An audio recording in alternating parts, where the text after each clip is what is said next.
Bonjour les petites lumières, je vous ai préparé un tirage pour la semaine, pour vos énergies, la semaine du 7 au 13 octobre.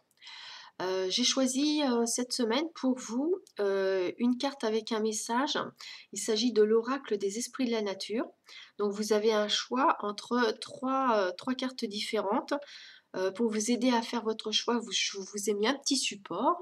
Alors pour le choix numéro 1, vous avez le stylo rose. Le choix numéro 2, c'est un stylo, un sifflet vert. Et le choix numéro 3, c'est un petit flacon qui vient de Lourdes. Donc si vous avez besoin de temps pour faire votre choix, faites pause. Moi je vais commencer à retourner la première carte pour les petites lumières qui ont choisi le stylo rose et je vais vous lire le message. Donc voilà, pour le choix numéro 1 avec le stylo rose, il s'agit de panne. Alors, recueille-toi, imagine, dessine et crée ta réalité. Donc, je vais vous lire le texte. Par le recueillement, Pan nous indique que tout acte créateur est sacré et commence nécessairement par la prière, c'est-à-dire par la connexion aux puissances divines, force suprême de la Terre et du cosmos, ainsi qu'à notre essence lumineuse.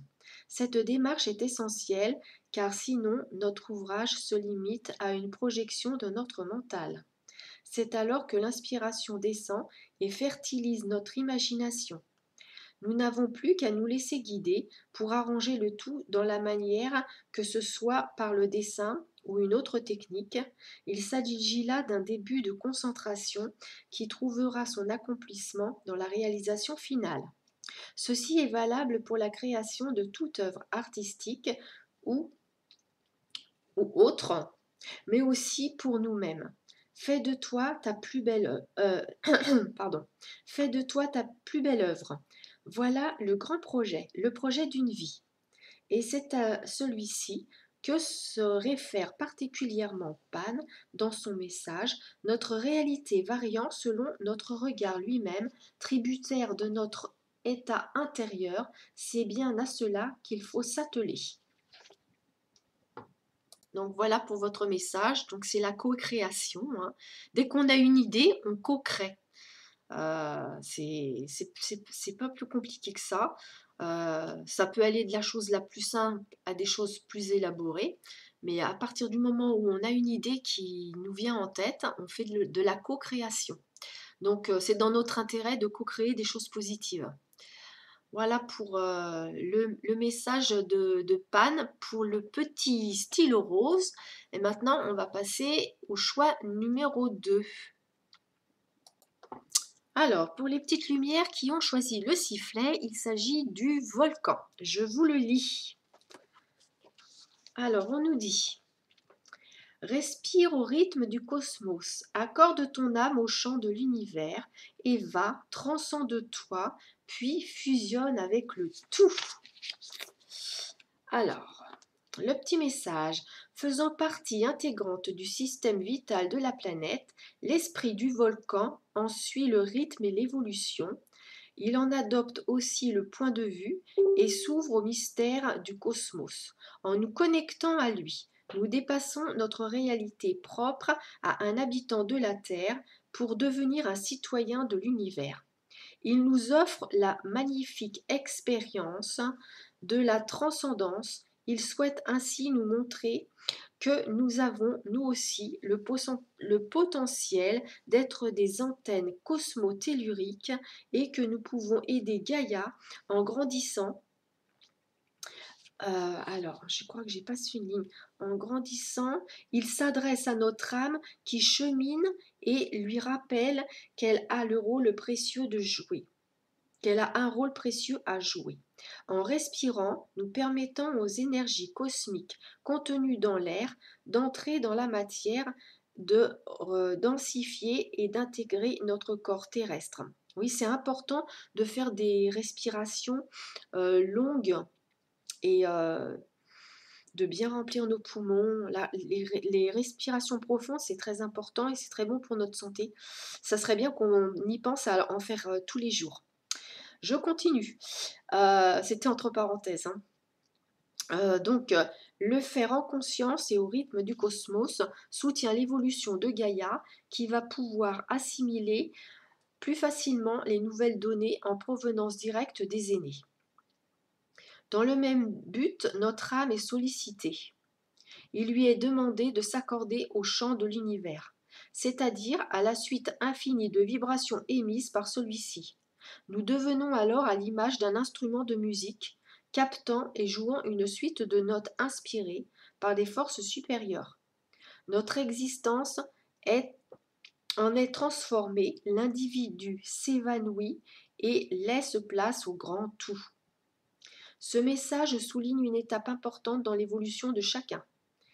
Il est un encouragement à continuer de grandir et à persévérer sur la voie de la réalisation, celle qui embrasse tout l'univers. C'est drôlement beau, hein? Le volcan, chapeau, hein?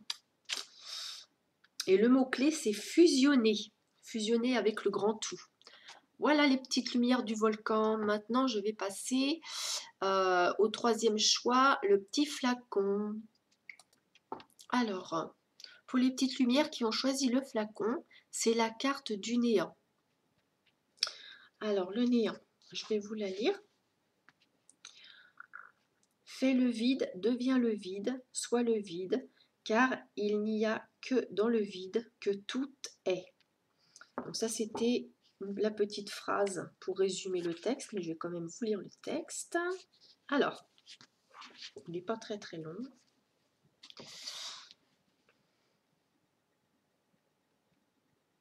Faire le vide est une expression courante qui est connue pour être plus facilement dite que réalisée. Pourtant, c'est bien de vide qu'il s'agit ici. Un vide infini, et plus qu'à faire le néant, nous pousse à devenir puis être ce vide. Tant que nous faisons, nous exerçons notre volonté, le processus est mis en route, mais est loin d'être achevé.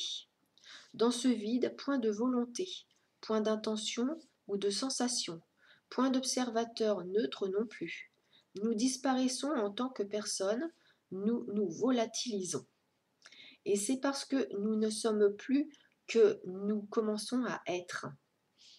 Nous accédons au tout en nous. Notre véritable nature apparaît. Nous percevons notre essence au-delà de sa forme et de sa tonalité.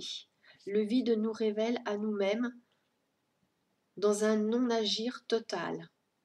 Ce message est une invitation à la quête de soi par la transcendance, ainsi qu'une clé ouvrant des portes de compréhension et de connaissance. Le mot-clé, être.